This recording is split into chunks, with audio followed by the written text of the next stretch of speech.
Good day everyone. Today, my partner NURBATRISYIA SABIHAH and I, FATIN HANISAH, will be presenting on Rett syndrome, a rare neurodevelopmental disorder that has significant effects on individuals' motor, cognitive and communication abilities.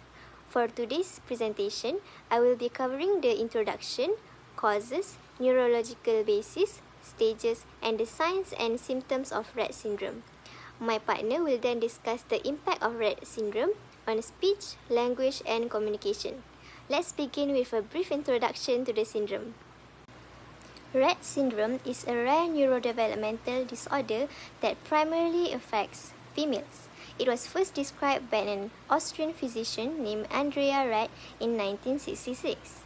One of the unique characteristics of Rett syndrome is that affected children usually appear to develop normally during the first few months of life. However, after this period, they begin to lose previously acquired skills such as hand use, communication abilities, and motor functions. As the condition progresses, individuals may experience difficulties in movement, learning, behavior, and communication. Rett syndrome is considered a lifelong condition that requires continuous support and management. The disorder is relatively rare, affecting approximately 1 in every 10,000 female births worldwide, and signs usually become noticeable between 6 and 18 months of age. To understand why Rett syndrome occurs, it is important to look at its genetic cause.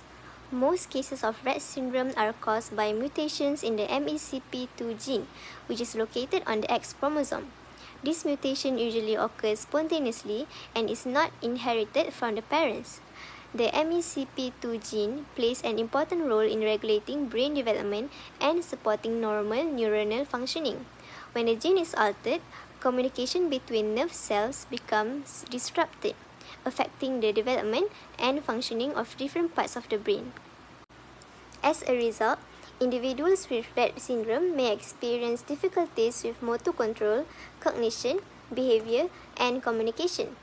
Rett syndrome is seen much more frequently in females because females have 2 X chromosomes. The presence of a second X chromosome often allows survival despite the mutation, whereas severe mutations in male are often associated with poorer outcomes. Rett syndrome is commonly described in 4 stages. The first stage is the early onset stage, which usually occurs between 6 and 18 months of age. During this period, development may appear normal, although subtle signs such as reduced eye contact or slower developmental progress may begin to emerge. The second stage is known as the rapid regression stage. This is often the most noticeable stage as children begin to lose previously acquired skills, including speech and purposeful hand movements. Repetitive hand movements also commonly appear during this stage. The third stage is called the plateau or pseudo-stationary stage. Although motor and communication difficulties remain, some individuals may show improvements in attention, behavior, and social interaction. The final stage is the late motor deterioration stage, where mobility gradually declines. However, communication abilities are generally more stable compared to motor functioning. Rett syndrome is associated with a wide range of physical signs and symptoms.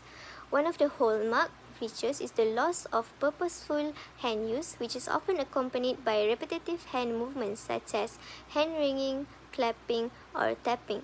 Individuals may also experience motor difficulties, including poor coordination, balance problems, and abnormal walking patterns. In addition, neurological and medical complications are also common.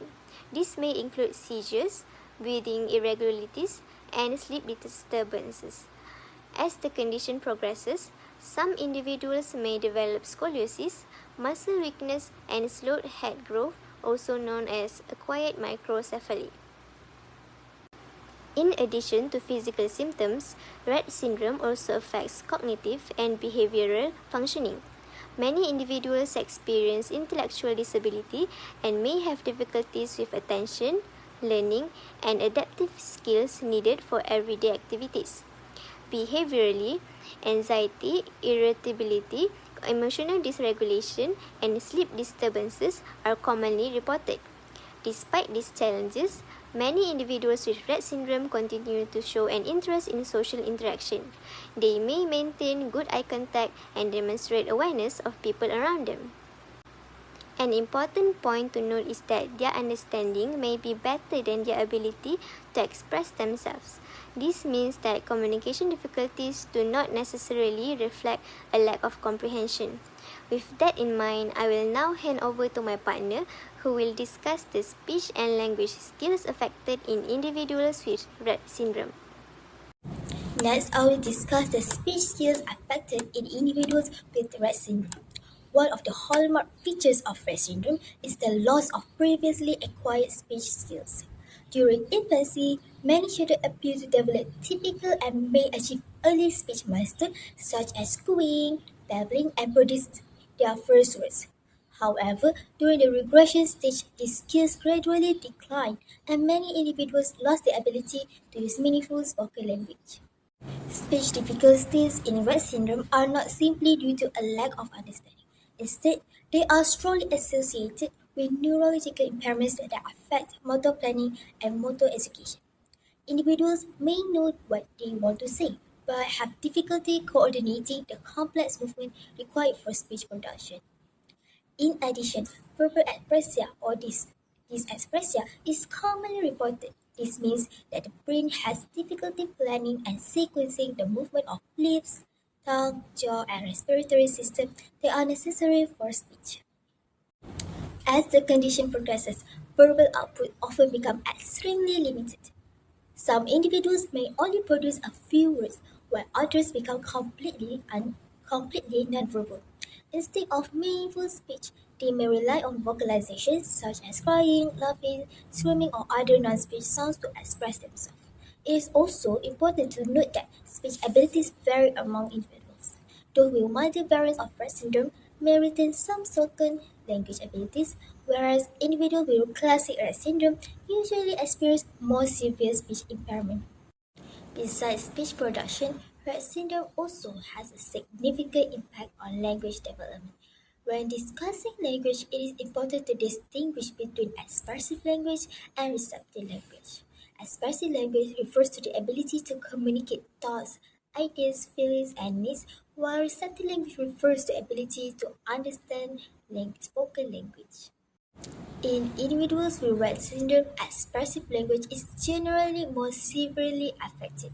Due to the process, many lose previously acquired words and experience great difficulty expressing themselves verbally. As a result, they often struggle to communicate their needs, preferences, emotions, and intentions through speech. However, research has shown that receptive language ability may be relatively stronger than expressive language abilities. Although these individuals may not be able to speak, some are still capable of understanding familiar words, daily routines, contextual cues, and simple instructions. Assessing receptive language can be challenging because motor impairments often prevent individuals from demonstrating what they understand. Therefore, clinicians must be careful not to underestimate their language comprehension based solely on their lack of speech. Recent studies have also highlighted the presence of preserved communicative intent. Many individuals continue to communicate intentionally through eye gaze, facial expressions, gesture, and body movements. For example, they may use eye pointing to indicate choices, request objects, or respond to communication partners. This finding is particularly important for speech language pathologists because it reminds us that limited speech does not necessarily mean limited understanding or limited desire to communicate.